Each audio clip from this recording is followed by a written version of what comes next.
జై శ్రీరామ్. మీ శివరాంలో తెలంగాణ రాష్ట్ర కన్వీనర్ బజరంగ్ దళ్.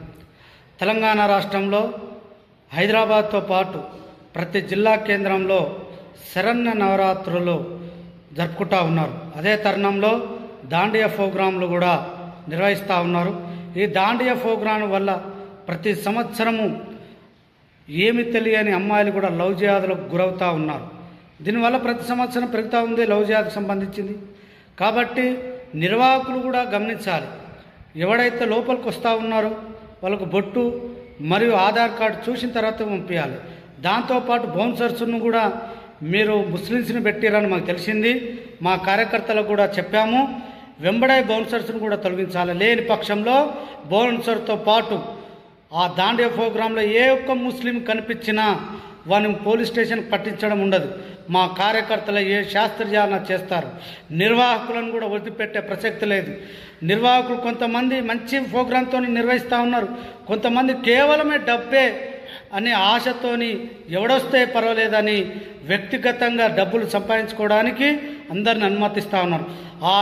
ఆ దొంగలను వదిలిపెట్టే ప్రసక్తే లేదు. డబ్బులు సంపాదించుకోవడానికి ఎన్నో మార్గాలు ఉన్నాయి, ఎన్నో వ్యాపారాలు ఉన్నాయి. కానీ ఈ నవరాత్రి పేరుతో దాండియా ప్రోగ్రాము పెట్టి లవ్ జిహాద్కు గురవుటట్టుగా మీరు సహకరించకండి. ఒకవేళ దాండియా ప్రోగ్రాంలో ముస్లిమ్స్ ఎక్కడైతే దొరుకుతారో అక్కడ మా కార్యకర్తలు బజరంగ్ దళ్ కార్యకర్తలు ఖచ్చితంగా అడ్డుకొని నిర్వాహకులను కూడా ఏ శాస్త్రీయానో అది ఖచ్చితంగా చేస్తాము.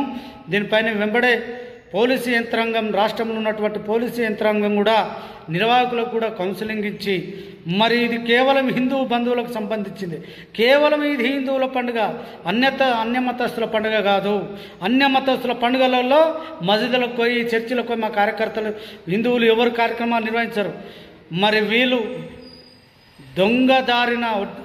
అడ్డదారిన వచ్చి దాండియా ప్రోగ్రాంలో పాల్గొని అమ్మాయిలను మరి లవ్ జిహాద్కు తిప్పుతూ ఉన్నారు. కాబట్టి ఈ దుర్మార్గులను వెంబడే ఒకవేళ దొరికితే మా కార్యకర్తలు తగిన శాస్త్రీయ బుద్ధి చెప్తారని కూడా హెచ్చరిస్తూ ఉన్నాము. నిర్వాహకులను కూడా మేము వదిలిపెట్టే ప్రసక్తి లేదని అందరికీ హెచ్చరిస్తూ ఉన్నాం. జై శ్రీరామ్.